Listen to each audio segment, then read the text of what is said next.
ಒಂದು ಕಾಲದಲ್ಲಿ ಹಿರಿಯರು ಮಕ್ಕಳಿಗೆ ಬುದ್ಧಿ ಹೇಳ್ತಿದ್ರು. ಇವತ್ತು ಮಕ್ಕಳು AI ನ ಪ್ರಶ್ನೆ ಕೇಳಿ ಹಿರಿಯರಿಗೆ ಬುದ್ಧಿ ಹೇಳ್ತಿದ್ದಾರೆ.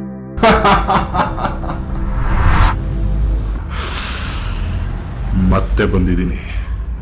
ಕಳೆದ ಸಲ ನಾನು ಯಾರು, ಎಲ್ಲಿಂದ ಬಂದೆ, ಏನೇನು ಮಾಡಿದ್ದೀನಿ, ನನ್ನ ಟೀ ಅಂಗಡಿ ಬಗ್ಗೆ, ಮಾತಿನ ಶಕ್ತಿ ಬಗ್ಗೆ ಮಾತಾಡ್ತಾ ನನ್ನ ಚಾನಲ್ನ ಅನೌನ್ಸ್ ಮಾಡಿದ್ದಾಯ್ತು. ಇವತ್ತು ಈ ಚಾನಲ್ನ ಯಾಕೆ ಶುರು ಮಾಡಿದೆ ಅಂತ ಹೇಳ್ತೀನಿ. ಅದಕ್ಕೂ ಮುಂಚೆ ಈ ಕಗ್ಗ ಕೇಳು ಮಗ.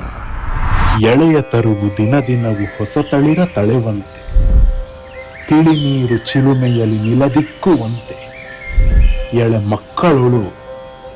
ಮಕ್ಕಳೊಳು ತಿಳಿವು ಮೊಳೆತು ಬೆಳಗುವುದು ನೋಡು, ಇಳೆಯೊಳಗದೊಂದು ಸೊಗ ಮಂಕುತಿಮ್ಮ.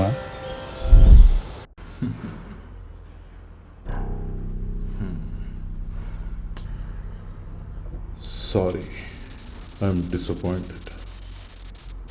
ಸುತ್ತ ನಡೀತಿರೋದನ್ನ ನೋಡೋಕ್ಕಾಗ್ತಿಲ್ಲ. ಇವತ್ತಿನ ನಮ್ಮ over educated, under employed, emotionally confused, socially isolated, financially struggling, mentally exhausted ಯೂತ್ಗೆ ಏನ್ ಹೇಳ್ತೀನಿ ಅಂದ್ರೆ, 1976ರಲ್ಲಿ ಸಂವಿಧಾನಕ್ಕೆ ಸೆಕ್ಯುಲರ್ ಅನ್ನೋ ಪದ ಸೇರಿಸಿದ್ಮೇಲೆ ಜಾತಿ ಜಗಳ ಹೂತಾಕಿದ್ವಿ ಅನ್ಕೊಂಡೆ. ಅದೇ ಮಣ್ಣಲ್ಲಿದ್ದ ಅದರ ಬೀಜಗಳು ಮರವಾಗಿ ಇನ್ನು ಶಿಕ್ಷಣ, ಉದ್ಯೋಗ, ರಾಜಕೀಯ ಅಷ್ಟೇ ಯಾಕೆ ನಮ್ಮ ನಡುವಿನ ಸ್ನೇಹಗಳಲ್ಲೂ ಅದು ನೆರಳನ್ನ ಆವರಿಸಿಕೊಂಡಿದೆ.